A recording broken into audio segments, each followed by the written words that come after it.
Welcome back, folks, and welcome to the Art Saddle podcast. My name is Kenan Flannery, and I'm here with my lovely legend, musical talent of a host, Copper Kelly. Who's that? Where is Hello, it? Copper. Oh, me. Oh, Where's he going? How are you doing? How are you getting on, Kenan? Not too bad, not too bad. I enjoyed the weather for a while today. It's looking, we're recording earlier than we usually do. And this is episode 3. Huh? No, go on. Yeah, 4:30. 4:30. Bank holiday Monday. We're always grinding, as one would say. Oh, yeah. What were you were saying? You were just painting before you came up. What were you painting? A picture or a house? A bench. I have like this old cast iron bench that has like, it's made out of wood and cast iron. It's really cool, but planks of wood have just fallen off it and shit, and it's all like rotted. So I was like, sure, what else would I be doing? So I got some paint, and I've just been painting. It's looking well now. I had to put new wood on it and everything, so it's all coming together, and with the weather slowly approaching. But don't worry about my painting. We're on episode 3. This is trucking along well. We're doing well in this. You know what I mean? We haven't killed each other yet. No. You know what I mean? You don't hate the dove. I don't hate the culture. We're doing well. That's it. We can all get along, you see. Sometimes, yeah. I'm out here beyond the pale. What happens when the camera's turned off? That's it. What were you thinking for episode 3? Episode 3, we're talking about, the plan was to talk about gear. I have a couple of news little things here. I have a few questions that were shot into me on Instagram. But I'm going to say this now because we always say at the end, if you have any stories, music or films or TV shows you want us to talk about and check out, any books, any music advice, if you want to be on the podcast, if you know someone that knows a lot about something and wants to be on the podcast, it can be about art, music, poetry, cryptocurrencies, ghouls and ghoulies, you know what I mean? Whatever it is, whatever you want, do you know what I mean? Yeah. Hit us up. It's theartsaddle@gmail.com. It's the Art Saddle Podcast on Instagram and on Facebook. You get me, Kenan Flannery, music, Kenan Flannery Music on Instagram, on Facebook. And you got Copper Kelly Music on Instagram. Kelly Music on Instagram and Facebook and all that, yeah. So just slide into our DMs and we're easily accessible, guys. Just chat to us and we chat away to you. All good. Send us an old Netflix and chill request. We'll be there. We'll be there. Show up in the door knocking. Just but if you have any stories about music experiences, live experiences, embarrassing live experiences, anything like that, throw it our way. We can read it out for you. And I suppose if you like what you're hearing with this podcast, make sure you tell your friends and follow us on Spotify or subscribe to us on YouTube. We have audio version and the video version. I don't think we've really mentioned that before, but we have the audio version on Spotify, Apple Music, all those good places. And then go over to our YouTube channel, The Art Saddle, and we have a full video version, so you can see our lovely faces while we talk shite. And I noticed, I only looked us up there in Google. Like when you look up The Art Saddle Podcast, the first 2 pages are just different places you can find like the audio version of the podcast. So it's, if you're a strange bunch and you're not you're not using the typical ones, we're on everything. Do you know what I mean? We're on like iTunes as well, if anyone still uses iTunes. Acast. I think there's an Indian podcast service we're on as well. There's a good lot. We're on anywhere you find podcasts, we're pretty much there. So you have no excuses. And I'll also throw this before we start. Next week, we're having our first guest on, which I'm very excited about because it's kind of like, it's gonna spice things up. We're gonna have the incredible. We already need to spice things up, Kenan. It's getting boring, isn't it? We need to spice things up. I'm sick of you. He's actually replacing you as host. I'm sorry, I forgot to tell you that. No. But it's Dylan Goff. I always said Guff. People gave out to me for that the last time I hung out with you, Copper. But Dylan Goff, an incredible Drogheda-based musician. He's in Vienna at the moment. He's been over there, I think, last time we spoke, I think he said like 16 years. He's like living there, and he knows the scene. He's really embraces embraced being a part of that scene, and he released an EP, and he's really that was a few weeks really ago, into wasn't it? yeah, phenomenal A month or EP. two ago, great, Untethered side one, and he knows a lot about nature, and we have a lot of questions about that link between nature and creativity and all that fun stuff. So I'm looking forward to having him on, but don't worry about that. I'm looking forward to chatting to you, me gorgeous friend. Will you stop? Flannery get you everywhere. What do you want? What do you want? What do you know? What do you know? But yeah, geez, so I suppose we want to talk about. Do you want to do a bit of news first, or we talk about gear? I'll hit you with some news. Okay. The news segment to Kenan. Breaking at 4:30. We have to stop for the end just now. 1 second now. Dong. So,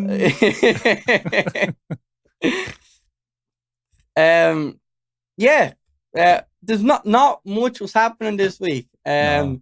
Last week was better. We had like weird news and shit like that. But this week I have two pieces. And one of them is kind of related to a later guest that we have planned in a few weeks' time, and I'm really looking forward to hearing stuff about that. But the first bit of news, Sinead O'Connor announced that she's retiring from like touring or music or showbiz, as she called it, which is interesting. Do you know what I mean? Do you have any thoughts on that? Like, not much. I don't really know a whole hell of a lot about her, to be honest. I knew she was on the Blind Boy podcast there a week or two ago, but I didn't get a chance to listen to it yet.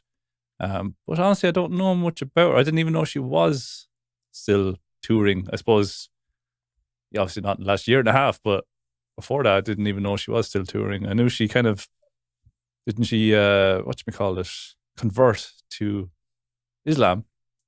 And she did, yeah. Yeah, she's leading a very interesting life. What do you know much about her now, Kenan? Well, she said that she's doing one more gig in 2022.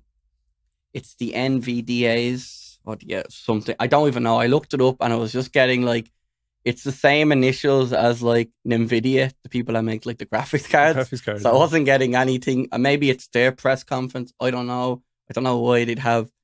Sinead O'Connor for NVIDIA, the latest graphics cards coming out. Yeah, wouldn't really match. I know that she's always been like a tremendous workhorse. She's never stopped, and she's always kind of suffered with like mental illness and like just different struggles through her life. And I think in the post it was like it's time to hang up the nipple tassels and put me feet up. I think that's what she said on Twitter.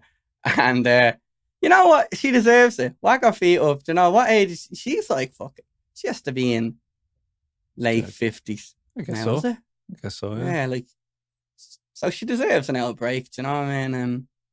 And yeah, wish her the best. Wish her the best. O'Connor's listening. Absolutely.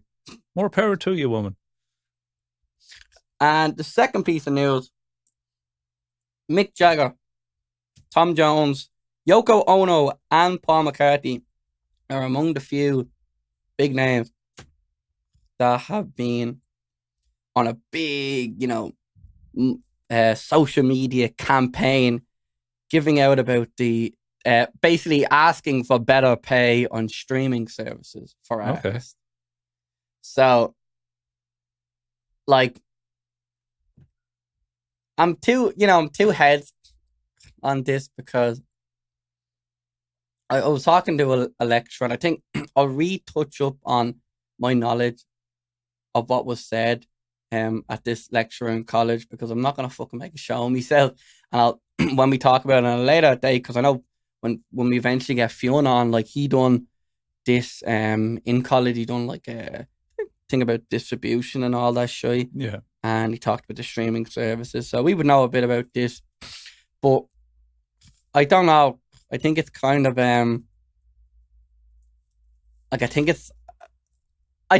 in a nutshell, there's just we will never get better pay. Like, streaming services are never going to pay more to artists. No, I don't think so. They're actually paying. They're trying to pay less. Yeah. You know what I mean? Like you see the thing the other day, it was like it's always a race to the bottom on everything. So they're never going to give us more.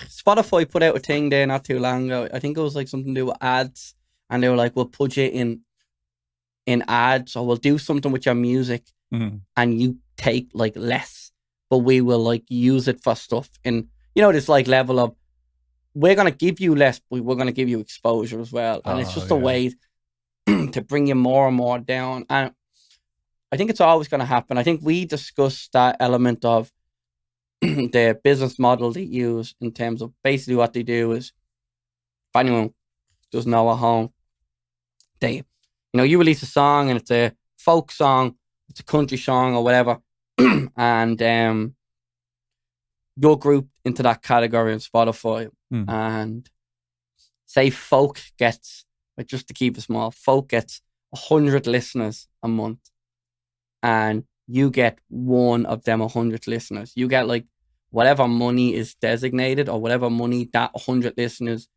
have value to on folk, you get a percentage of that.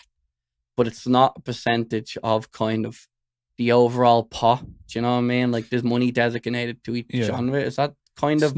You're not paid based on actual streams in a way. Sometimes you are, but sometimes, I think most of the time is, you'd have the big names in a certain group, say folk. So you'd have the big names, and those big names that get a regular amount of listens, they'd get a bigger piece of the pie, whereas the smaller artists would only get kind of what's left. So, but I think if you are talking price per stream, you're on Spotify anyway, you're getting maybe 0.0001 of a cent per stream, something like that. It kind of changes. It's not precise all the time. But you're like, you nearly say you'd have to make, thousands of streams to make, a couple of euro, So it's very, very small amounts. But there are people saying that they want eventually to get it to 1 cent to play, isn't it? I think that's what they're going for.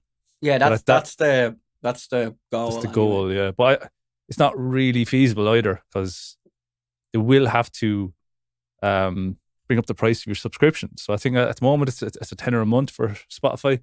So if you're going to start paying musicians a cent a play, then that's going to be multiples of €10 as a fee every month for the listener. So it's you have to. There's checks and balances with it all as well. And I think there's a level of look, it's good that, big artists are kind of, poking at these like industry standards that we have now. It's like, this is the standard. Streaming is going to be the standard for a good while anyway, before something else come, and something else will eventually come along. Yeah. Now, Spotify won't be around forever. You know what I mean? No, it will be. It is the big dog at the moment, and it will be for the next 5-6 years, I'd say. But something else will come along? Some other means of getting your media, your music. Eventually, it will happen. It's just the way things go. But yeah, what were you saying? And I was just, you're 100% right. And things always change. It's continuously, and that's the growth of it. You know what I mean? I think that's where competitiveness in terms of companies, and that's the reason why you're getting like €10 a month, and if you're a student, you get it for €5 a month. Ah, yes, true. That's the reason it's that priced. It's like, I think kind of similar to like it's the price of vinyls nowadays. It's so fucking high. Yeah. Because there's no competitiveness. Like, vinyl collecting is like this. It's a hobby for many people. Yeah. And people, it once was the only form of music. Yeah. And the only form of music consumption. And now it's a luxury. And it's almost become this kind of luxurious good. And that's why it's so highly priced. That's why cassettes nowadays, fucking cassettes are going through the roof in prices. It's true, yeah. Like, you know what I mean? It's kind of going like, fucking hell. Like, you always have like my dad often says like, geez, I remember when I played this much or that much for a vinyl. It's like, well, yeah, because you would have You had you wanted someone to. It depends on how you look at it in terms of an artist. Do you want to make money, or do you want people to hear your stuff? Yeah. You know what I mean? And a lot of artists will go, well, I kind of want people to hear it first. I'm not rushing for the big bucks because it's kind of stupid to do that. So that's where Spotify comes in. But like back to fucking, I went on a tangent there, but the thing I was saying, it's kind of ironic that like these big name musicians that sell out shows, if they need cash, they will sell out shows. And because of COVID, they all of a sudden start caring about everyone else in the industry. All the little folks making shillings, like, oh, everyone should make enough. It's like, you weren't saying that when you were touring America. And maybe I think there's I suppose they look at it, they're kind of making sure the next generation can survive. I suppose they're trying to look at it that way, I guess, because they've had their day, they've made their money. But if music is going to keep going, then there's going to have to be like some sort of an incentive for musicians to keep going. And if there's no money there, it's going to make it much harder for a lot more people to actually be creative and make money. So maybe they're looking at it that way. I think you're very optimistic about, I suppose, how nice these people are. But no, I like that. It isn't, and you're right. Right, we talked about this last week. No, I'm not saying that they're going to start paying people money. They're going to get other people to start giving. Other people to pay, yeah. Other people to pay, yeah. But as you said, and I think there's a lot that we kind of take for granted, and that will just continue. We think certain things will just continue without any interference. And people think the music industry will keep going and going. And like, even as we talked about last week about kind of the absolute disregard this country and government, not this country, I'm not shitting on anyone, like, this country has a big love for music, but the government that almost controls the openness of the music industry has so little regard on the fact that, like, the industry affects every other aspect of our culture, of our tourism sector, hospitality. People make a living from it. It's not just, it's not just what they think. It's not just fucking tax dodgers and fucking buskers. That's what they're giving out about them, not buskers thing. And they give out. Talking about tax, did you know you, as a musician, as an artist, I suppose you could say, you can make up to, I have to double check this now, but I do believe it's up to 150,000 a year tax free as a musician. Did you know this? That's been in place since the late 90s or something like that. So there's, there is that. Do you know the name of it? No, maybe I'll have to research and double check. But I do believe that that's the case anyway. Musicians can make up to 150,000 a year tax free. So there's that. As long as you start declaring things, But yeah, no, I think like I've had to like pay taxes and stuff like that on being self-employed, and I know a lot of other. You did as well, did you? Yeah, like declared your earnings from music and that, was it? Yeah, it's a P11. And you were taxed on it. Ah, okay. Now, maybe there's something you have to apply for or something. Then there's some sort of exemption. I'll have a look, because a lot of the artists I worked with, and a lot of them would have been working a lot more than me and making a lot more, and they were paying taxes. So maybe you might be right. Maybe it's something that's just being kept hidden. Away. Like, there's so many loopholes in you have to educate government, yourself. and you really do. Yeah. No one's going to tell you this stuff. You have to figure it out. Yeah, because they don't want you to know. You just want to pay. I even said this. I said this to a friend of mine, and I was only saying about musicianship and entrepreneurship in general in this country is they don't want people to be self-employed. They want people to be on PAY because it's so much more easily controllable. Yeah, you work 40 hours a week, someone else pays your taxes for you and just gives you the rest. But when you're like, when you're your employer calculates your tax and you just deducts it out your pay slip, and that's it. You just work, someone else pays, happy day. But when it comes to self-employmentship and, entrepreneurship, it's kind of, there's a lot of grants that people are starting to know about that there's a lot of ways they're able to get stuff tax-free because it's in the legislation. Yeah. There's also, it's government finds it harder to track because at the end of the day, you have to declare it. Yeah.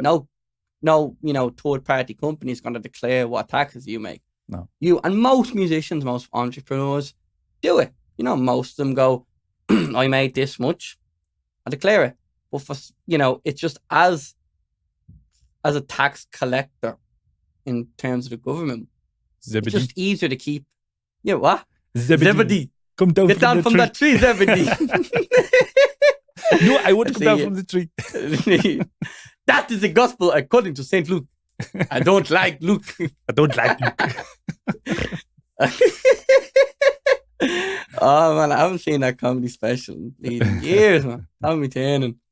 But I must check that tax exemption thing. I'll double check that for next week. So if you're listening now, come back next week. I'll have the full details about that. That would be interesting. Yeah. On from that though, I have one question here from Colin Gavin. Oh yes, Colin, good man. He goes, good man, Colin, fair play to you.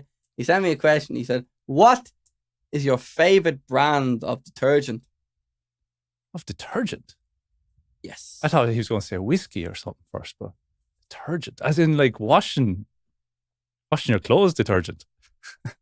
Well, that's what I think. I don't think there's any other. I literally Googled it because I was like, I'm obviously missing something. No, he wants to know detergent. What do you use, man? Because I had to go and check.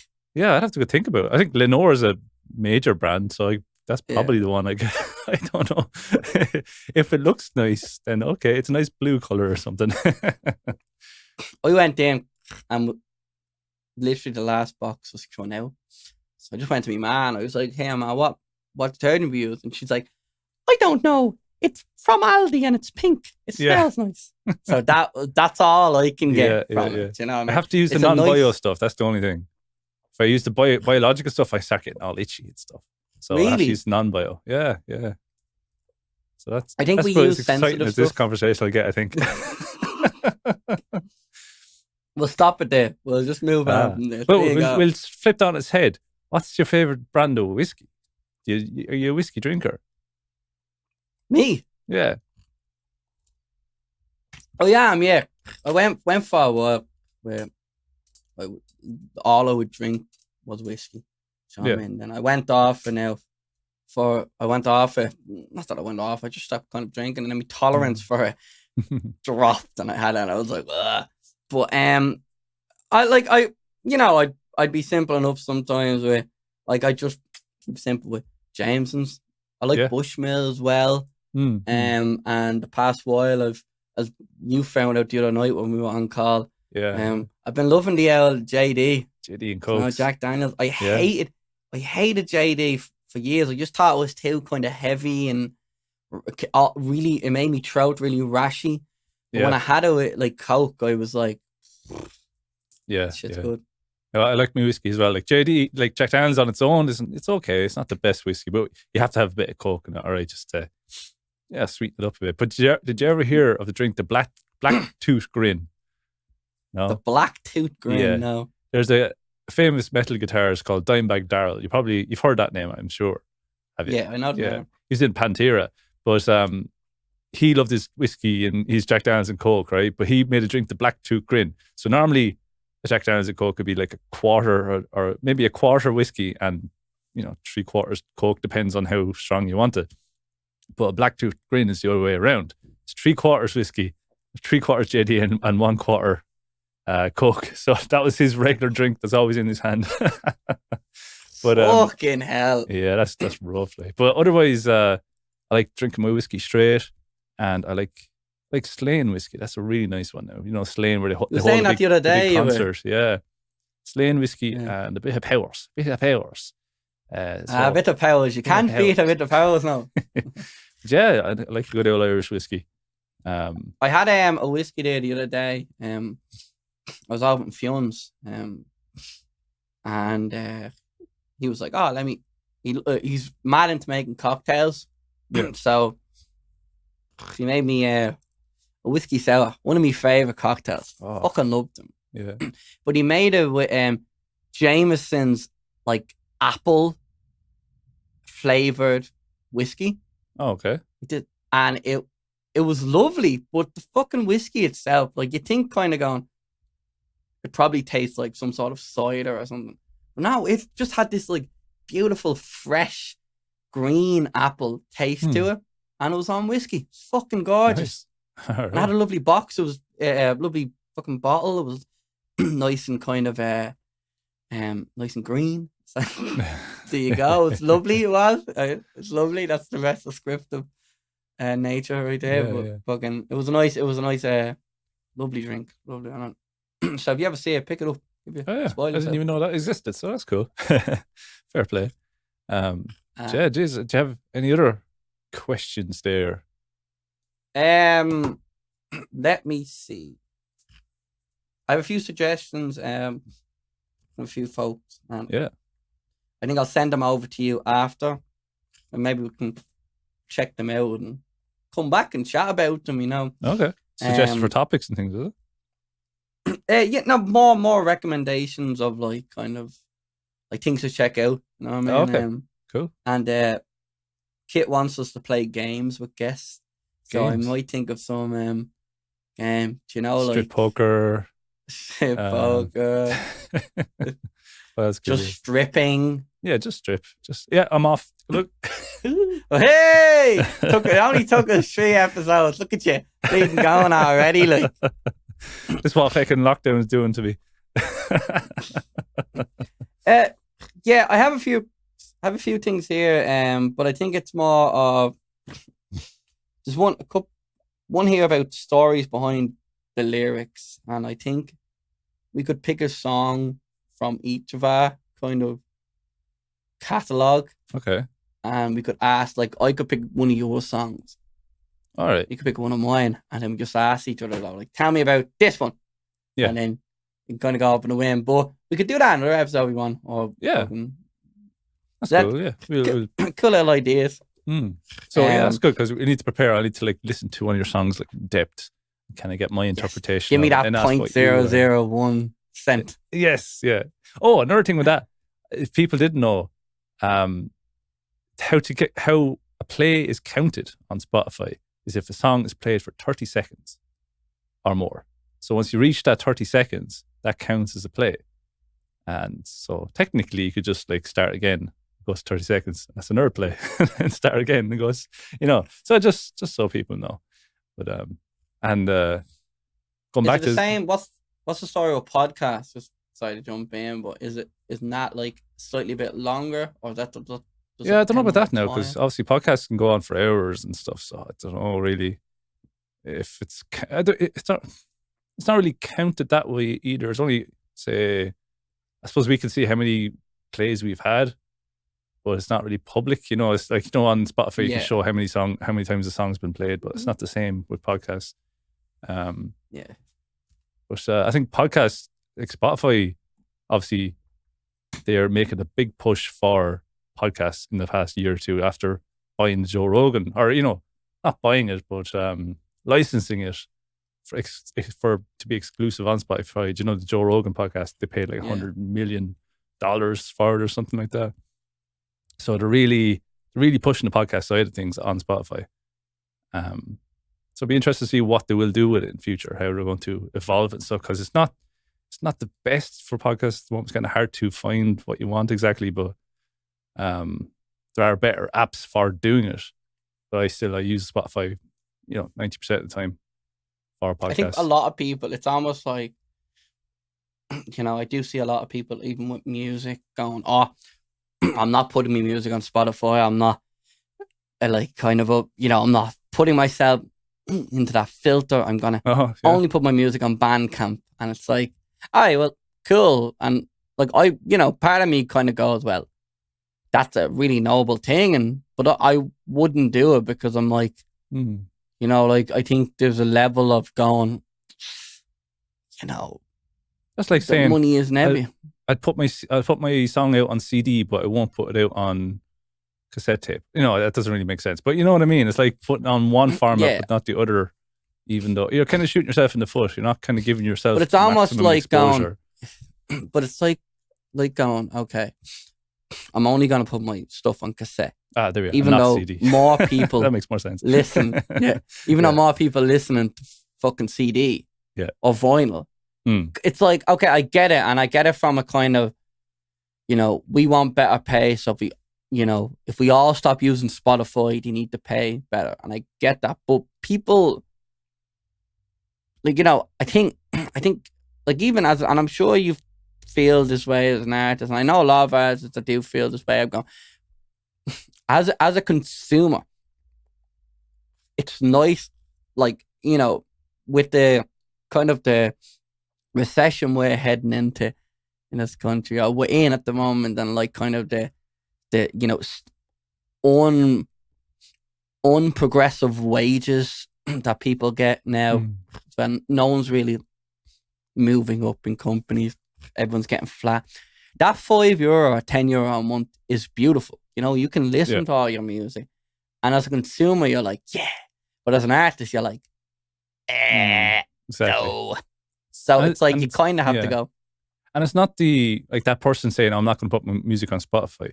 I don't think that'll make a bit of difference. It's the customers, it's the listeners. If the listeners stop listening, that'll make a difference. You know what I mean? Yeah. So that'll be the only thing. If one musician decides not to put the music on Spotify, I don't think Spotify are going to lose sleep over, to be honest with you. You know what I mean? Yeah. So unless it's like Taylor Swift or whoever, but I think she's after putting it on there recently. Unless it's like a really, really high profile musician. Say if Bruno Mars in the morning decide to pull all the stuff from Spotify, then that's something.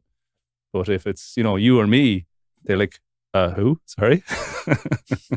So it's, I wouldn't really worry about it. Just if any musician's thinking that way, just fucking put your music out wherever you can put your music out. That's the way I look at it. Get the maximum Get the biggest exposure. Reach as you can. Yeah. Try to reach as many people as you can over whatever means that you can. And sure, you're probably not going to get a lot of money for it, but fuck it, that's not the point. I don't think anyway. Yeah. And I even seen thing the other day, like we have a lecturer in college and he's involved in kind of the festival scene, and that's his kind of job. And he talked about he talked about music on Spotify and stuff like that, and the pay that they get. But what a lot of these big the big three and the big labels that have like the big artists they will get into talks with Spotify, and they will go, okay, if you put Dermot Kennedy on your ad, you can pay him less per stream. So they do this negotiating thing. Well, like a lot of these artists a lot of the big artists will actually be getting paid less than you and I for streams, but they're also getting plastered on the front of Spotify. Yeah. New album by fucking whoever. It's kind of that thing. So little tricks of them kind of, it's not going to go away. No. Definitely not.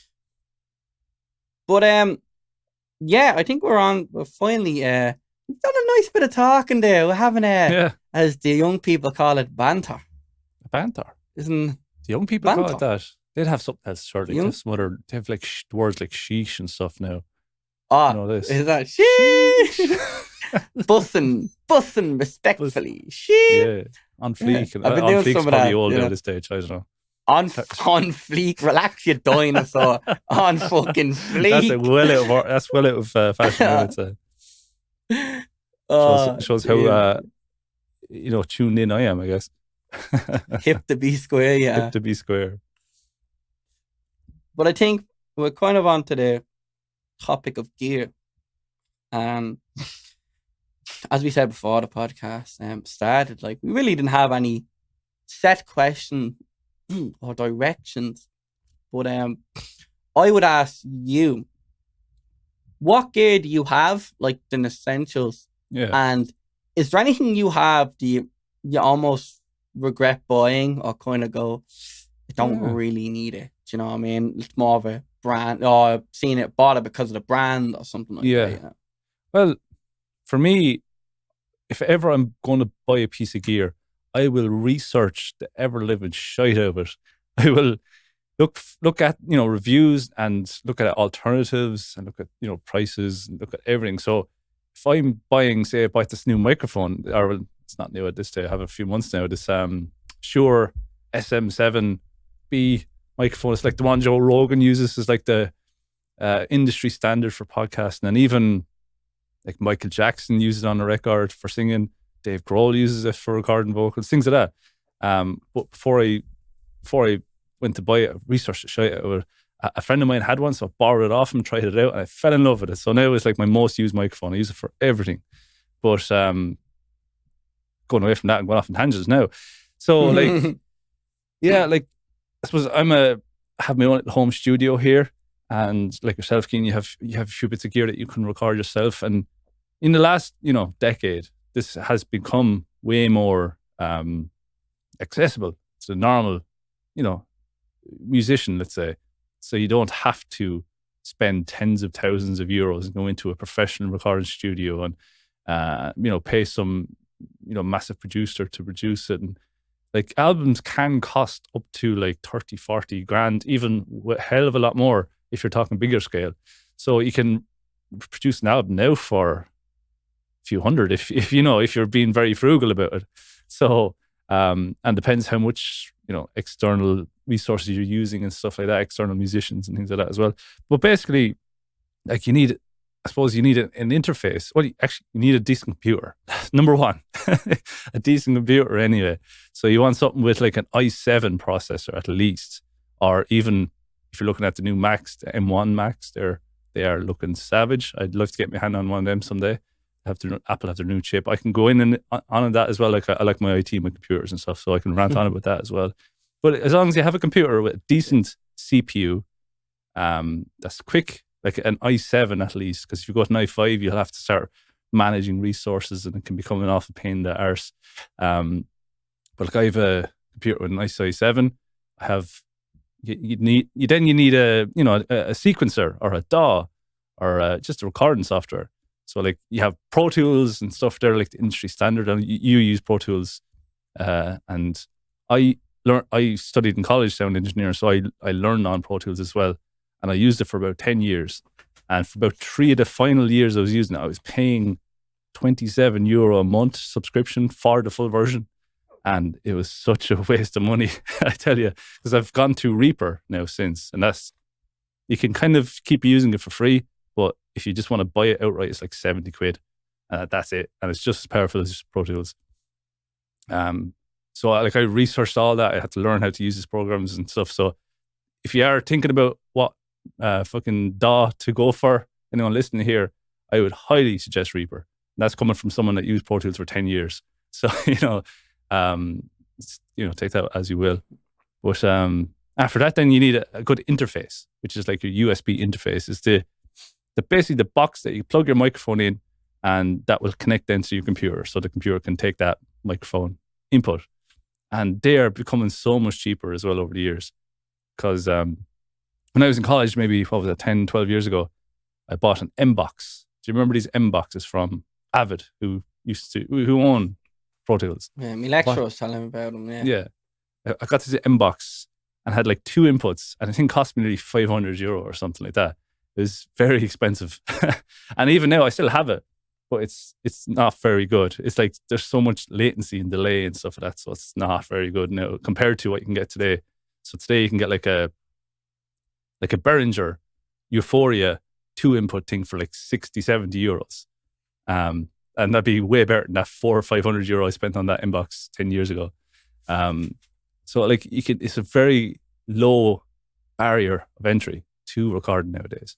So if you have an interface, a good decent computer, you have your DAW, your Reaper, your Pro Tools, whatever it is, and a decent microphone. Again, microphones is a whole other topic as well. Like this Shure one is like €450 or something like that. Very expensive microphone, but by God, it sounds great. But you can get like cheaper condenser microphones. Like just go on to Thomann.ie or Thomann, whatever it is, .de, and you can get like Thomann T-Bone microphones are very good. Condenser ones for like €100, €200, and they'll do a great job for you. And there's obviously different microphones for different purposes. Like you use a different microphone for recording an amp than you would for recording vocals, and so on and so on. Like, this has turned into a big whole lesson about how to record. But what was your original question? No, that was really, really insightful. And a few times I touched that you said, I would recommend Reaper. I started on Reaper when I was doing my portfolio to get into college. I had Reaper. I used it. Yeah. I used Pro Tools. Another thing that kind of people also would is good to understand is you don't just need one DAW. Well, DAW stands for Digital Audio Workstation. Yeah. So you don't just need one. You can use just one, but like experiment. You know what I mean? I remember you hear a lot of these kind of DAW warriors online. Pro Tools is the best, and no, I like FL Studio. You know, fuck that shit. Like I would typically use Pro Tools to record, and I'd use Ableton for creating. You know, I have really nice strings and kind of MIDI instruments in Pro Tools. Yeah. I have kind of mediocre ones in Ableton, but I find doing MIDI and stuff in Ableton's easier. So Ableton is more for it's MIDI more and like beats and hip hop, kind of electronic music, like Fruit Loops and stuff. There are a few DAWs out there that are more for specific genres. Like but you can use it for whatever you want. And you can use it for regular recording. I'd use it to create and help, and then anything I do, I transfer it over to Pro Tools. Have fun with it and get to know your DAW. Another thing you said about mics and kind of stuff like that. Yeah. I think we touched on this a few days ago when we were talking about it, and I don't know if you agreed with me. I don't think you did, but we didn't fully go into it. But I'm a big believer that, like obviously qualities of mics go up. The more basically, it's the more you pay, it's kind of better it is, quote unquote. But if you don't buy the cheapest piece of shit and you buy something that I feel like this is an AT 2020. It's like look 100 and like it's around like 90, 100 or something like that. Rode, is it? No, it's Audio Technica. 2020s. Yeah. Oh, okay, grand. Yeah. Great mic. I love it. And like it, I think it's different for, you have to remember who's listening to stuff you're releasing, because a lot of the time, people sink hours and hours into like making things sound truly crisp, and they spend, and a lot of my lectures would talk about, like, if you're doing vocals, why use this microphone? Pay a couple of more £100 and get a better one. And it's like, okay, but like if someone's listening in a car, kind of, you have to kind of remember that. And I think arguably, I think it's quite a controversial point, but like, do people that are like kind of audio geeks and kind of gear nerds and all that stuff, a lot of them can notice difference in if you recorded something on a €150 mic and then recorded it again on a €1,000, €2,000 mic, they can notice it. But there's a lot of people that are just avid music consumers that probably won't notice the difference. No, yes, that's true. That is true. Yeah, of course. And I think we haven't got onto this point yet, but I'm sure we'll eventually touch on it anyway. But it's not all about, I think you can have the best gear ever, but if your mix is shit, it doesn't matter. You know exactly. What I mean? And you can make, and I think that's the beauty of a good, really talented mixer. They can take something that's a bit kind of bedroomy, trashy, cheap mic, or no soundproofing, whatever, and they can turn it into something that's, I wouldn't say beautifully crisp, but it's there's a you wouldn't go, oh, that's terrible. You'd go, oh, that's really well put together. You'd almost be shocked to hear how it was recorded because so it's true. It is harder to do it that way. So say, for instance, like a musician recorded himself playing guitar and vocals on, some kind of cheaper microphones, let's say. It doesn't sound all that great, but you can work in the mixing stage to help it make sound better. But it is a lot harder, it's like you're polishing a turd, you could say, in some senses. But it is... No matter how much you do, it's always going to be a turd. You could easily start overdoing the processing then. It'll kind of take the life out of it as well. So, like the key to making a good sounding mix is making sure that the source, the instrument or the vocals are recorded as best as it can be at the source. Like the dry signal sounds as best as it can. Then it just makes the mixing all the more easier. And, it'll have a better result at the end of the day as well. But the thing is, you don't necessarily have to have the best gear to make a good sound either. It depends how you use the microphone. There's miking techniques, what position you have the mic to the guitar, or what distance it is, or what angle you're at. And there's a whole, it's a whole art in itself as well. And I suppose a thing that a lot of people probably, battle with in their minds is, I don't want to record this now until I have that really nice guitar that I've been looking at. Or I don't want to record this now until I have that really nice microphone. So that's another side of it as well, where you're kind of stuck in this limbo until you can afford that microphone or that guitar or whatever. Whereas the guitar you have is probably just fine, and if you just record it, and it'll probably turn out just fine. So there's that side of it as well. Like, do you suffer from that? I suppose you say, like, oh, I won't do this now until I have that piece of gear. I have struggled with it. Sometimes, yeah, like there was a level for a while, before I released the 2 EPs over lockdown. I was really like that, had to do this and had to do that. And then I kind of realized that, if you remember why you're doing music and it's fun and it's, it can become kind of jobby at times, when if you have laborious. A couple of gigs, but there's a beauty in that. There's a beauty in kind of going, okay, well, it's getting serious, which is kind of what a lot of people kind of want. If you have to take it seriously, you're kind of going, all right, this is stressful, but also, isn't this kind of what I wanted to be taken serious as an artist? But I realized as long as you, and this is the beauty of being independent now,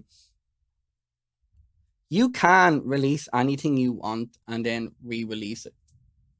Just simple as. And for ages, I never processed that.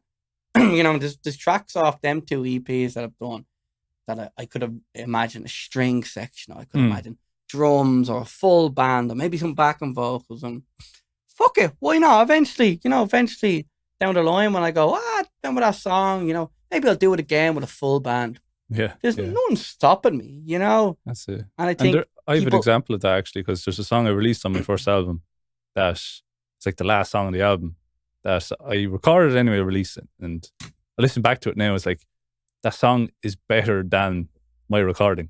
You know what I mean? Like it wasn't justified. It wasn't my recording and my playing of it didn't justify it. Or it's not the right phrasing, but you know what I mean? So I'm actually going to re-record the whole thing from absolute scratch because I think I can do more justice to the song. That's what I'm trying to say. So definitely, and you can do that nowadays as well. Where I try not to worry about it too much, but this one particular song, I'm kind of, it's kind of special. So I'm going to do a better justice. But otherwise, most of the songs, I know there's probably some things that would change some of the songs, but I'm just going to leave them as they are now. The odd one or two I might revisit. You know what I mean? So this is one I'm going to revisit for the next album, I suppose. And look, and that's the thing, it could change. Do you know what I mean? That's the beauty of it. Do you know, in 10 years' time, you could go, remember that song that I said I had something in mind I wish I did differently? Fuck it, I'll touch it up, I'll pick it up and change it. And I think I seen a post up on Instagram. I think Ditto Music put it up, and it was like, what is the best thing about being independent? And yeah, it was like a lot of people were going like, I have full control over what I do. You know what I mean? And gone are the days that you didn't make it until you were signed. You know what I mean? Them days are well gone. You know, there's more people making art nowadays than ever. So it's great, you know. But coming back to the gear now, what's your what kind of gear are you working with there? Yeah, so I have an AT 2020. I have a Rode NT 1A, another great microphone. It's kind of what I use a lot on the records and stuff like that I release. I have a big box of tricks there. Couple of DI boxes, which if anyone doesn't know, they kind of convert your jack lead, which is typically into like stuff like guitars and basses, and it turns it into kind of a balanced direct XLR signal. kind of direct signal. And there's balance and unbalances, and there's ground home, and there's all this bullshit getting into the that weeds you don't need to know. Just plug it in, press the ground button, and there you go. You know what I mean? But they're interesting shit. But I have them. I have a reamp box, which is another cool little thing. Yeah. You know, and I think this a lot of people say when you're recording, always take a direct signal. Yeah. Even if you go, I'm gonna fucking put a load of pedals on. I'm gonna have a distortion. I'm gonna have reverb. I'm gonna have delay. I'm gonna have, an octave pedal. Fuzz, you have a load of effects, whatever. All the wah-wahs and all the fun stuff, right? You're gonna have them all on a DI box. It has an out and it has a direct. And you can record that direct, and it's completely clean signal. Yeah, you don't have to use it. No effects, no nothing. Yeah, no effects, no nothing. It's just a guitar, straight plugged in and recorded. You don't have to use it.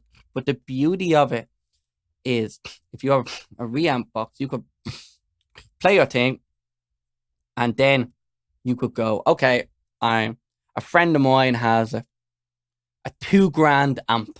That I'm never going to fucking buy. Yeah. But he's letting me record something to it. So instead of going and recording, you could go rig your reamp box so the audio from whatever you record goes through the reamp box and plays out of the amp. Yep. And basically making the amp like a speaker. You could rig that up with mics, and then you could sit there with your pedal board or your set of pedals, and you could play them. You could go, okay, well, the chorus is coming up. I'm going to tone up the distortion, and this is shit that you can't do on the fly when you're playing. You can't. People try, people play live and then they quickly jump down, but this time you can just sit there. You could slowly bring it up. It's like you're playing with a load of fucking knobs and buttons, and you're pressing and you're toning things off. And there's a beauty in that, and I think it's a great creative tool. So that's how I record my guitar. I don't even record straight into an amp. I record direct into my interface. So the clean signal is going into Reaper. Then I use a guitar plugin. The main one, I've used them all. So you have all these ones from Amplitude and all. There's tons of them out there. But the one I use is Neural DSP. And they have a few different variants. But any of those Neural DSP stuff, I use the Nolly archetype, which is probably one of the best guitar plugins out there. The thing is, you wouldn't necessarily use that on the final finished product on a CD. You know what I mean? I would use it for recording. So I record my dry signal, I get my good takes, cut the crap, get my whole, say, 3-minute guitar take done, edited, lovely, it's pristine, it's perfect. Then I could run that clean guitar signal into an amp. I have a Fender Deluxe here, or my friend has a Marshall stack that I can send the file to him. He'll run it through his amp. He'll mic it up properly. And we can then run that 1 3-minute take through and done. You know what I mean? So you don't have to sit there playing through the loud amp, bursting your ears out of it. You just, record at home and then send the final signal through the amp. And then you can take a few different takes with a few different tones. So you have the same take with a few different tones and variations and stuff as well. So that's, instead of having to actually physically play it each time you want to do something slightly different tone or slightly different thing with a pedal or something like that. So it kind of frees up so much time and gives you a lot more option as well. But then there's if you have too much options, that's a whole other problem. You have too many options and you don't choose one and get the job done. Too much time, and you're kind of you're spending so much time fucking fiddling. And I think we talked about this before. But there's loads of different kind of skills and ideas that make a good artist or makes a good producer or a good engineer or mixer. But one of them is knowing when something is done. Yes, yeah. And knowing when, because I've often had a track and you do a melody line and you add some percussion and you go, okay, well, it'd be cool to have some, counter melodies, or it'd be cool to have maybe the percussion has like a call and response to something else. And then, but what if I do this? And then all of a sudden, it's just a mess of sound. The vocals get lost. It's when it's mastered, because everything's mad and crazy, it gets very squashed and it just sounds very loud all the time. It doesn't have any volume changes. And I think you do a good mixer and a good artist, especially an artist, because if it's your work, there is a point where you have to go, it's done, it's finished. Do you know what I mean? You have to let go. You have to let go, let it fly off. Do you know what I mean? Yeah. So there's beauty in kind of all that, and there's so much to learn, and that's what I love about them. And you even said that to me the other day. You're always learning. Yeah. And I love that. You never know everything, and I don't think you want to know everything, because the industry is always changing. And I'm sure one of the weeks we can chat about mixing and mastering and how it has changed over the different times in history, and the loudness wars. In the box now, and used to have analog and tape and all this kind of. It's completely changed now. Yeah, it's like even that what we talked about setting up to record there today. That's like brushing the surface. It's like barely scratching the surface. It's a whole world. Tell me something though. Tell me something. Do you know stuff with analog and digital? And we were chatting about that. And we touched on it slightly before we started recording, but what do you like more? And do you feel like the money difference between digital and analog is kind of worth it? Because a lot of people that your head is getting sweaty. A lot of people that would, especially starting off recording and stuff like that, they would typically kind of, if I can buy a pack of plugins for £100, or I could buy one of them plugins in person for the actual £800. Whatever it is, the actual piece of gear. Is it like, it doesn't seem viably worth it? But I do see, one thing I've noticed is, the Neve preamps? Yeah. We have them in college, and them things are fucking tasty. They are just bit of spice on them.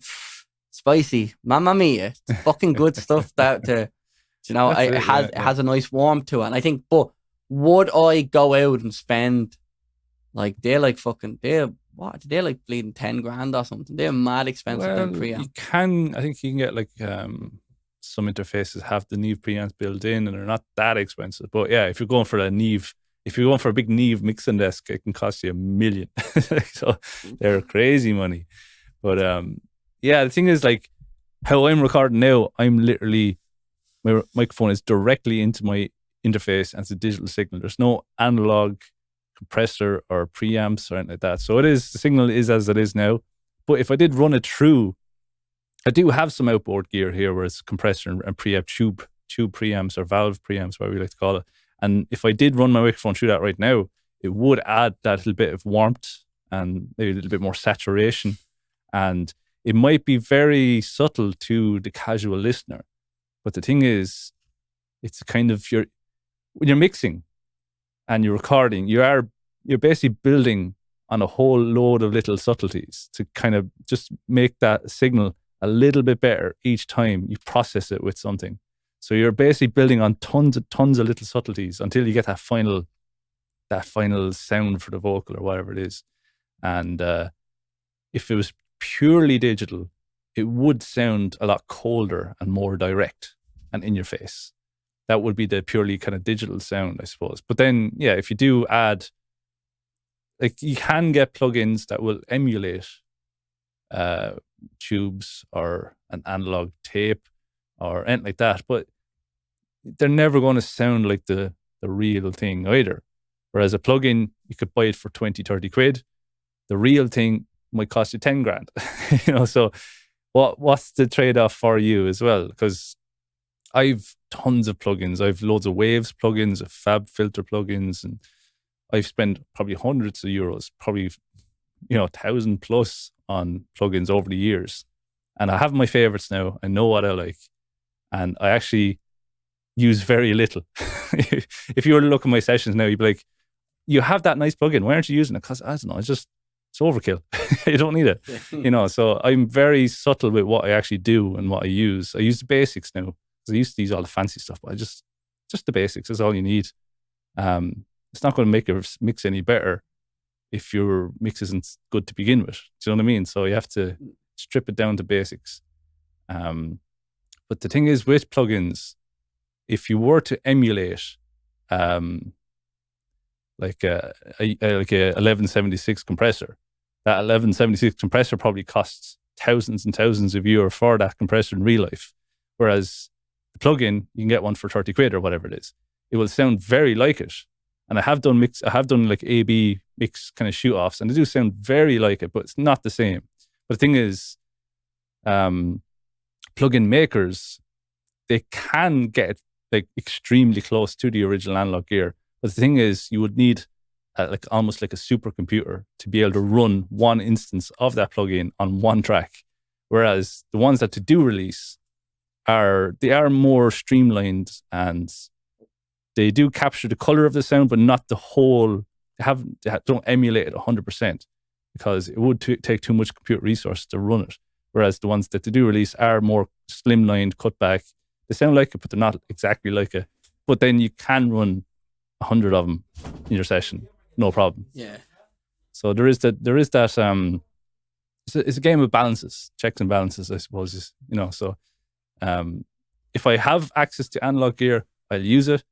And especially when you're actually recording that mic signal. If I was recording vocals for a song now, I wouldn't necessarily go in direct in like I am now for this.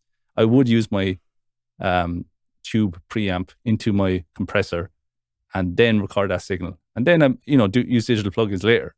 So you do have that analog sound to begin with. So that does help the overall end product, I suppose you could say. But what's your thoughts on it? Because if you do start collecting analog gear, it can be very, very expensive. It can get dangerous. Yeah, very dangerous. Yeah. I think now where I am and kind of in terms of the studio I have, or the little home bedroom studio I have, I don't think it's viable to start collecting it. I would love to have my own kind of, room or shed that was just a studio. I think then, I would. Now, like I do, yeah, I think in terms of one thing that, like, I would mainly use digital, and I've used analog here and there. As you said, like when I have it and I can use it, when I'm in college and I'm in the studios, like I would use the analog preamps and the compressors and, just other like nice, like analog effects and stuff like that I throw on, And I do really like them. I think you can overdo it much easier with digital stuff. I think Yeah. because on the spot you will set up your preamp, you will set up a compressor, and that's the main thing that I notice. I notice people fucking up signals on vocals or on any instrument with compression. Yeah, the over compressor. Is that what you're saying? The open compressor. Yeah. And then they and then they don't automate it.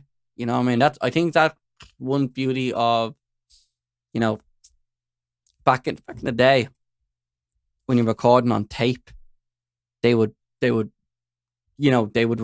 faders, as it was called. You'd have finally, I'm sure, you're the fleeker, you're the oldie here. But, you know this stuff, but riding the faders of going, okay, the chorus is coming in. The fader being the button that turns up and down the volume on the mixing desk. Yeah. For someone that doesn't know. Yeah. We're bringing it right back to someone. Yes. So this is music, and this is a guitar. It's but they would do it properly because a lot of the time, and with tape as well, that's a whole other fucking thing. Like people having like 4-track and 6-track tape machines, and you could only have 4 or 6 tracks, and there was ways to you'd have to be deleting stuff and everything. Everything with fucking. Do you remember the moon landing? The footage of the moon landing. That's right. Was deleted because it was taped over. Yeah. Like, so many mistakes, but with Pro Tools and all these software, a lot of them auto save. A lot of them will save every 2 minutes. So if shit crashes or something, or if you don't have a fast speed or something happens, can crash. Oh my fuck! Don't even start with me, right? And I think I have an i5. Like, I don't even have an i7. So Pro Tools trucks along. It's fucking such as long. And if you trucks means that's good. You don't want to be trucking. No, dragging along. But like trucks move slowly, no? Yeah, well, you'd be trucking. You'd be making progress. You'd be trucking. Well, I've changed the use word. I'm changing the language. Okay. But if you open a fucking, yourself, if you open a plug-in and then you click on something too quickly, the whole white screen system just just has a fucking aneurysm. Yeah. But I think the beauty of analog stuff is I go, okay, I'm going to do a take. I'm going to record the way I'm going to sing the way I'm going to sing. This is the final take. I'm going to do it. I'm going to set the compressor up perfectly. You don't need to use a compressor digitally if you do it correctly on the analog stuff. And automation that's one thing that's digitally using DAWs and kind of straying away from that old-fashioned, I'm going to a studio. The beauty of being able to click and kind of select and undo a lot of stuff. I like that. But as you said, I think this is might be slightly different from what we're talking about, but I've noticed the rise in digital software has brought in a rise of like electronic music, and it's obviously common sense. But I think the thing that I've noticed is you have genres like country and folk and stuff that would be a lot of the fundamentals in these genres are, really heartfelt stories, real kind of shit that has the music has feeling. And I think you want to feel the air vibrating from the speakers, from whatever it is. You want to feel everything move, Exactly. And you want it to move you. And I think when it shifts to digital, I think it's getting harder and harder and harder to make things feel like I can automate a perfect volume rise on the chorus. But if you have some fucking numpty using a volume fader, and or maybe you fucked up, or maybe you didn't pull it down quick enough. It adds that character to a vocal, or it adds that character to drums or whatever, and it has this beauty to it. And I think you're almost paying for, in a weird way, you're paying extra for that authenticity that you get from recording through analog and all that stuff. Now, obviously, as we said, whatever genre you're in, if you're in electronic, this shit probably doesn't phase you. Yeah, it's digital anyway, so you're not going to worry too much about analog gear and stuff. Like, yeah. But I think as a folk musician, I've noticed like it can be it can be as like minute and like kind of particular as that kind of volume rises and changes and overdoing, or it can be as obvious as just shit not sounding real, you know, strings not sounding real. And there is tricks to making MIDI instruments sound real, but as you know, as you said, it's never gonna be exactly like the real thing. No, do you know what I mean? Because machines don't make mistakes. You know, and your machine instruments don't make mistakes, but real people do. And a lot of the time, do you know what I mean? Like if you break a string in a song and you decide to keep it in, or you know, the touching of a guitar that's hidden through a recording, like you're not gonna get that if you're doing everything. No. The thing is, you have the option of using strings as well. Like, say, for instance, on my latest song, No Front Door, towards the end of the song, I have a few little strings come in, violins and cellos, and then have some French horns slowly come on, and there's like bassoons going as well. It's all very subtle in the background, but it's nice, kind of adds to it. But if I was to actually hire all those musicians to play, you know, come in for a day in the studio. First of all, I have to hire a studio, you know. Then you have to pay all these session musicians. That could cost you $1,000 for that. Whereas I did it for free using. If anyone's listening, do want to have a sensational fucking strings plug-in. If you go to the Spitfire Audio, they have the BBC Orchestra, and it's free or €50. It's like, it's free if you sign up for like the newsletter or something like that, and then you'll get it free. You get the code for like 2 weeks later. But if you don't want to wait 2 weeks, you pay £50 for it and you have the plug-in. But I'd highly recommend, if anyone wants to fuck around with strings and orchestral arrangements and stuff for next to nothing, then get that BBC Orchestra plugin from Spitfire Audio. It sounds fantastic, and it's not really stressful on your system either. It's not. I think the whole plugin's like 249 megabytes or something like that, and that's it. Whereas a lot of these libraries, orchestra libraries, are 10 gigabytes, and they're massive. Like, but this one is beautiful. It's tiny. Doesn't use a lot of computer resources. It sounds fantastic as well. Like, but without that, like I would fucking praise use that as well. Like it's a it's a phenomenal piece. Yeah, great. Like Spitfire in general, a lot of their library. Like Hans Zimmer uses Spitfire, and probably John Williams as well. I know Hans Zimmer definitely uses the Spitfire Audio stuff. Like obviously there are expensive packs you can buy from them, but this BBC Orchestra one is beautiful. And like I just probably wouldn't have added that to that song if I didn't have that option. Or, you know, if I had a lesser, you know, a kind of a crapper sounding one, I just wouldn't have added it to the song. So I had the option of adding that to the song to basically hopefully elevate the song to a, you know, next level, I suppose. Whereas it would have cost me a fortune to do it in real life, you know, real musicians and that. But then you have the argument then that's putting these musicians out of a job. So it's kind of, there's good and bad with everything. There's good and bad with everything, yeah. I have noticed with like, you know, kind of you mentioned about putting them in your songs, and when they're at the back and they're subtle, you know, I think that's where they shine. Yeah. You know, these MIDI instruments, I think if you're trying to do a solo, some violin solo, you know what I mean?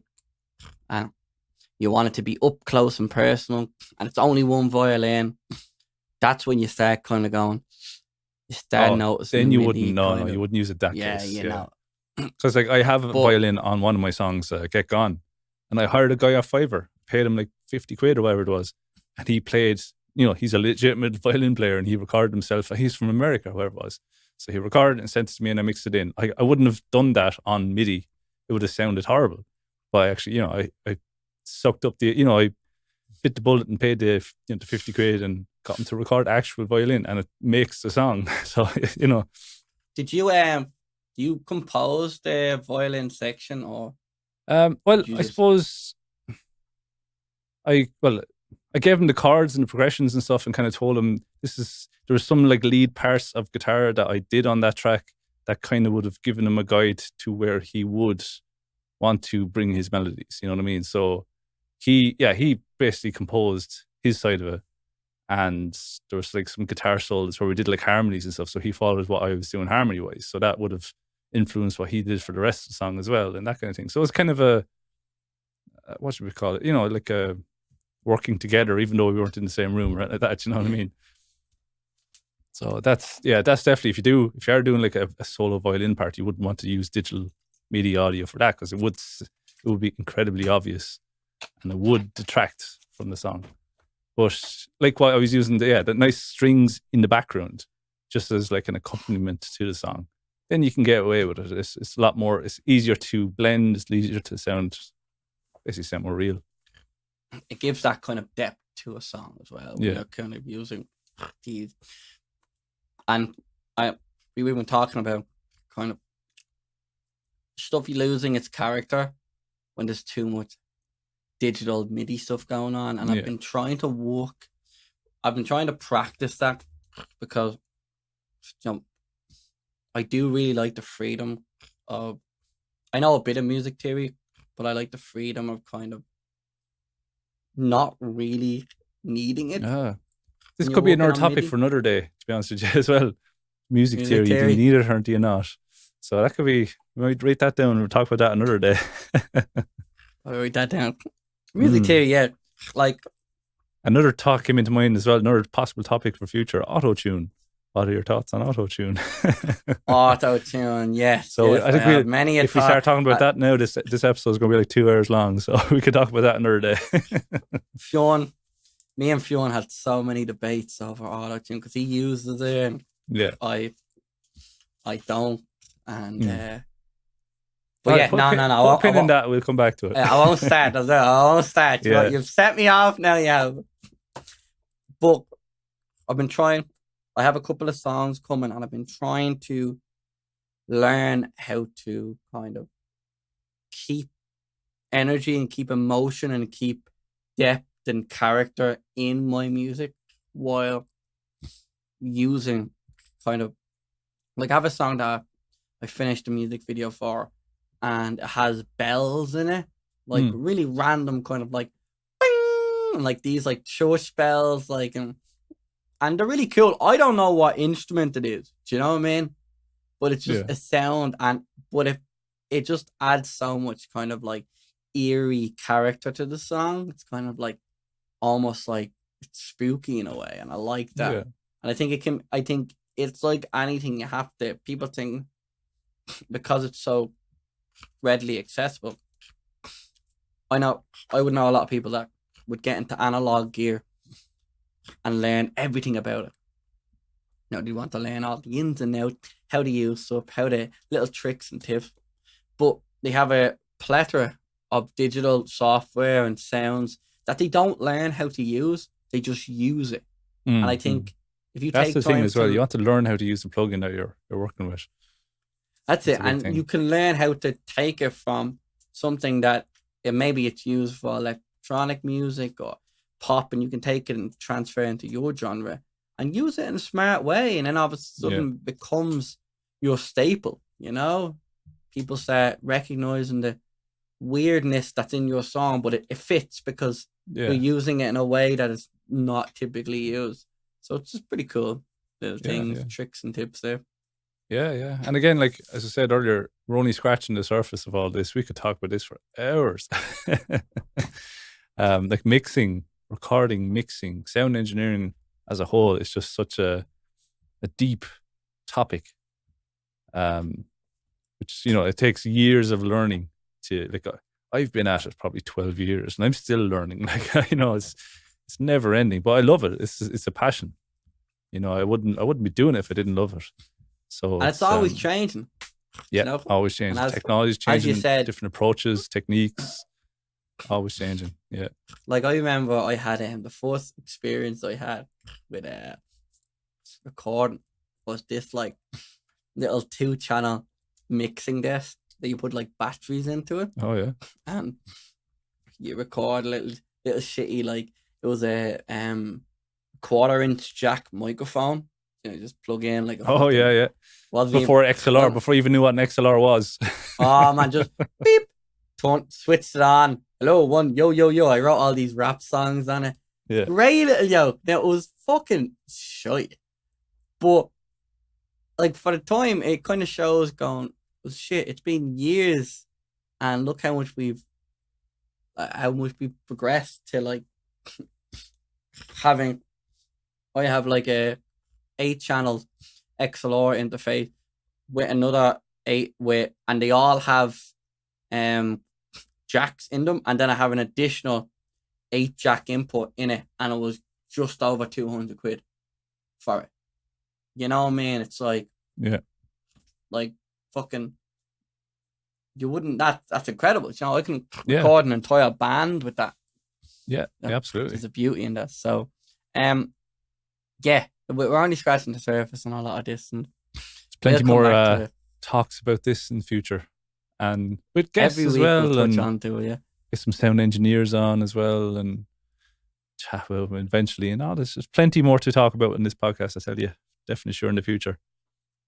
So definitely, and I think it'd be nice even when we get engineers on, maybe we could record with different mics. We could do little samples with different mics and even play them in certain parts of the episode and kind of show, if you're listening, you can kind of actually hear like if there's a difference, if you notice a difference, because it is one of them things that you need a reference point. Like sometimes I hear a really expensive microphone, I go, oh, it sounds good, but I don't, maybe I don't realize how good it sounds until I compare it to like, a fucking a shitty one or whatever, do you know what I mean? Then I go, oh, I'm noticing a difference. So it's pretty cool.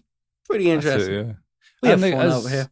And like everything we're saying as well, there's with mixing and stuff, there is no set way of doing it either. There's different approaches everyone takes. No one's wrong, no one's right. There's some things you wouldn't do, obviously, but for as long as you're getting a good signal and a good sound, then whatever you're doing can work for you.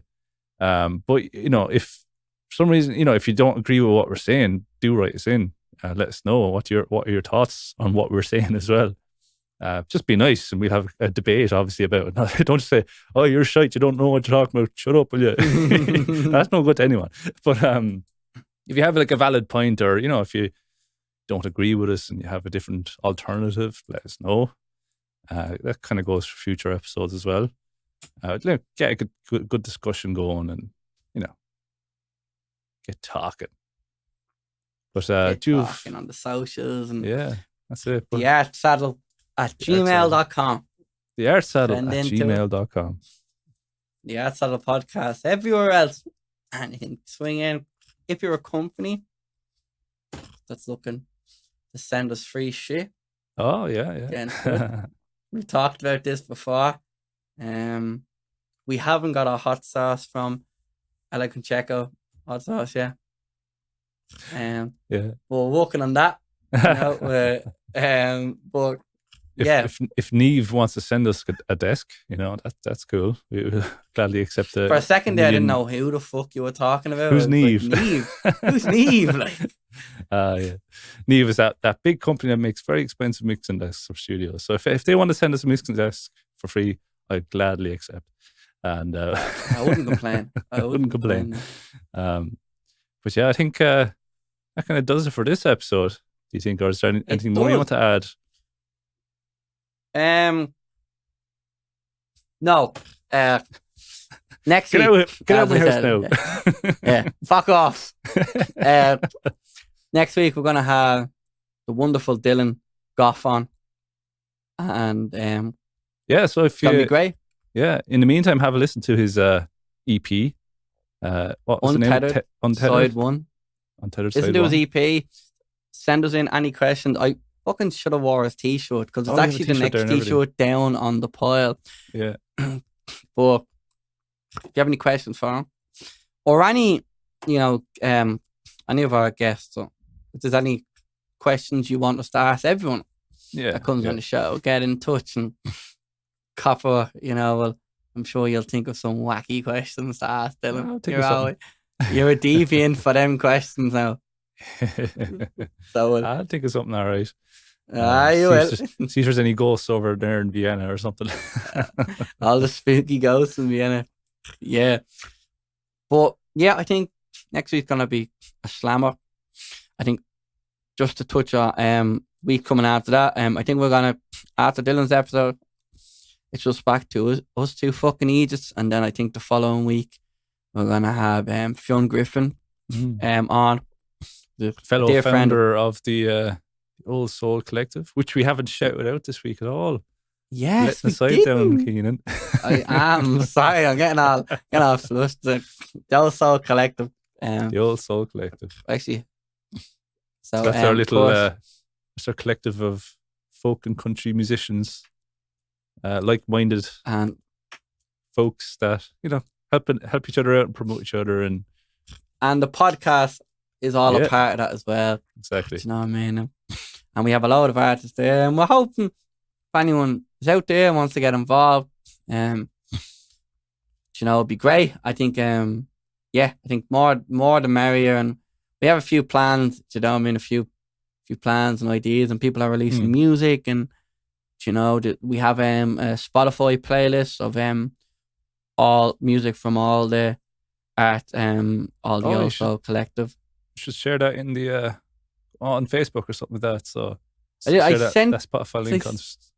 Yeah, I sent it fucking months ago, but I've been adding to it progressively with your release and Dylan's release and stuff like that. So I'll share it again. If any of you folks want to check it out, it's over on the Old Soul Collective official on Instagram. Because the Old Soul Collective was gone. And also Collective official, and it's also Collective on Facebook. Yeah. And there's an R in there. It's like Old Soul R Collective, which kind of makes it harder to find. Is there? There is, yeah. It's Old Soul R Collective. So kind of on Facebook. Yeah. So that's why I have issues trying to find it, even though I know the fucking name of it. Let me double check that. I didn't know that was. Check that. I think you had Old Soul Records, and then you forgot to take the R out of it, so you added the collective onto the end of it. That must be what happened there. let me have a look now. So yeah, it's probably me dyslexia. Never even noticed this. Yeah, sure. Look.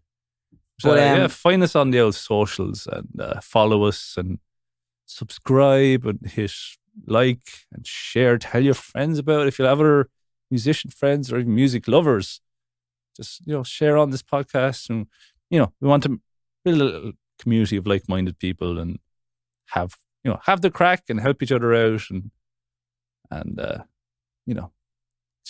get back to normal somewhat in this post-plague times world. And we have lots of plans after lockdown of hopefully doing this podcast in person. Yeah, which would be cool and fun, and we could be a different vibe altogether, wouldn't it? It's just you actually looking at each other side by side and having a chat. Whereas we're over the Zoom now, which is grand. But Jesus, now it fucking get sick of you now. You would Jesus. But yeah, I'm at the looking there now. You're a lying bastard. It's not. There's no or to How be. Dare you? Do you know what I mean? How dare you? There's no R in it. Yeah, bleed. No, it doesn't seem to be. See, you maybe. Let me have a little search. I see what you mean. It's on in the at. Yeah, the Old Soul R. See. See, I wasn't a lying bastard. You take that. You take that back. You take that No, back now, I Tisha. won't. You'll have to kill me first. I throw hands. But Yeah, I think that's a good solid nearly hour and a half. Yeah, we're up to hour and a half time now. Yeah, so that's a good bang for your buck, even though they're free.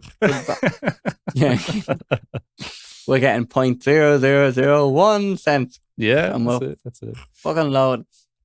But I think until next time, I've been Kenan Flannery, and I've been Copper Kelly. He has indeed, and I want to thanks a million for listening in, and we'll catch you next week. Toodaloo. Toodaloo.